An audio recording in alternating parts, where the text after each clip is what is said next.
Hi friends, स्वागत है आपका एक नए वीडियो में।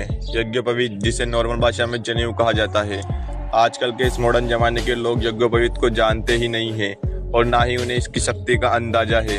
अगर मैं कहूँ कि किसी भी तरह की पूजा पाठ, साधना और यज्ञ की पहली स्टेप या बेसिक चीज है यज्ञोपवीत यानी जनेऊ, तो आप क्या कहोगे? जनेऊ का नाम सुनते ही जो पहली चीज हमारे मन में आती है वो है धागा और ब्राह्मण। क्या जनेऊ का संबंध केवल ब्राह्मण से ही है? और अगर ब्राह्मणों से जनेऊ का संबंध है तो वो इसे पहनते ही क्यों हैं? क्या जनेऊ को पहनने का कोई लाभ भी है?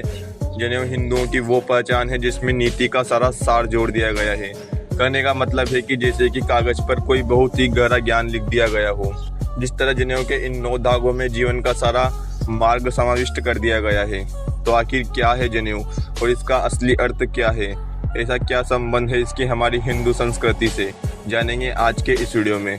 तो आज की वीडियो बहुत ही नॉलेजेबल होने वाली है, तो इसे एंड तक जरूर देखना और वीडियो को लाइक और चैनल पर अगर नए हो तो चैनल को सब्सक्राइब जरूर कर लेना, क्योंकि यहाँ आपको ऐसा नॉलेजेबल कंटेंट मिलता रहेगा। हिंदू धर्म के 24 संस्कारों में से एक उपनयन संस्कार के अंतर्गत ही जनेऊ को पहना जाता है, जिसे यज्ञोपवीत संस्कार भी कहा जाता है। जनेऊ को और नामों से भी जाना जाता है, जैसे उपवीत, यश सूत्र, व्रतबंध, बलबंध, मौनीबंध और ब्रह्मसूत्र। उपनयन का अर्थ होता है पास या सन्निकट ले जाना। किसके? ईश्वर के पास। इस संस्कार में मुंडन और पवित्र जल से स्नान भी अहम होते हैं।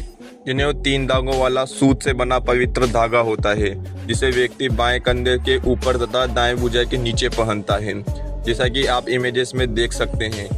जनेऊ में 3 सूत्र त्रिमूर्ति ब्रह्मा, विष्णु, महेश के प्रतीक है।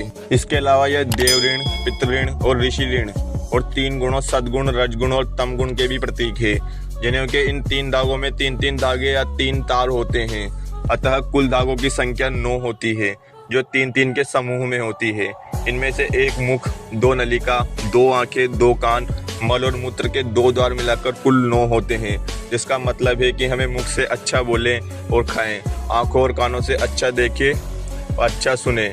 जनेऊ में 5 गांठ लगाई जाती है, जो ब्रह्म, धर्म, अर्थ, काम और मोक्ष का प्रतीक है, और ये 5 यज्ञों, 5 ज्ञान इंद्रियों और पंचकर्मों का भी प्रतीक है। इसके अलावा यज्ञोपवीत यानी जनेऊ की लंबाई 96 अंगुल होती है, जिसका मतलब है कि जनेऊ धारण करने वाले को 64 कलाएं और 32 विद्याओं को सीखने का प्रयास करना चाहिए। सनातन धर्म से प्रेरित होकर और यज्ञोपवीत संस्कार की उपयोगिता और इसके लाभ को देखते हुए अन्य धर्मों ने भी इसे भिन्न भिन्न रूपों में अपनाया है। जैसे इस्लाम धर्म में मक्का मदीना को बेहद ही खास और पवित्र जगह मानी जाती है, जहां मक्का में काबा की परिक्रमा से पूर्व यह संस्कार किया जाता है। इसके साथ ही बौद्ध धर्म की सारनाथ की अति प्राचीन बुद्ध की प्रतिमा का सूक्ष्म निरीक्षण करने से उनकी छाती पर यज्ञोपवीत की सूक्ष्म रेखा दिखाई देती है। और तो और जैन धर्म में भी इस संस्कार को किया जाता है, और पारसियों में यज्ञोपवीत को मेखला अधोपसन और सिख धर्म में इसे अमृत संचार कहते हैं। बौद्ध धर्म को देखते हुए ईसाई धर्म ने भी इसे अपनाया है, जिसे वे बेपस्तिमा कहते हैं। जनेऊ धारण करके आप निरोगी जीवन जी सकते हैं। जनेऊ को हर हिंदू को धारण करना चाहिए। जनेऊ धारण करने के वैज्ञानिक स्तर पर भी कई सारे स्वास्थ्यवर्धक लाभ हैं, जैसे जीवाणुओं और कीटाणुओं से बचाव, गुर्दे की सुरक्षा, हृदय रोग व ब्लड प्रेशर से बचाव, लकवे और कब्ज से बचाव, शुक्राणुओं की रक्षा और स्मरण शक्ति की रक्षा होती है। और ये सारे लाभ शोध अनुसार मेडिकल साइंस में भी पाया गया है। इस वजह से हर मनुष्य को जनेऊ धारण करना चाहिए। आपके जनेऊ धारण करने के विषय में क्या विचार है? कमेंट बॉक्स में अपने विचार जरूर बताएं। और वीडियो में दी गई जानकारी अच्छी लगी हो तो वीडियो को लाइक और ऐसे ही अमेजिंग मिस्टीरियस वीडियोस के लिए चैनल को सब्सक्राइब कर लेना। मिलते हैं अगली वीडियो में।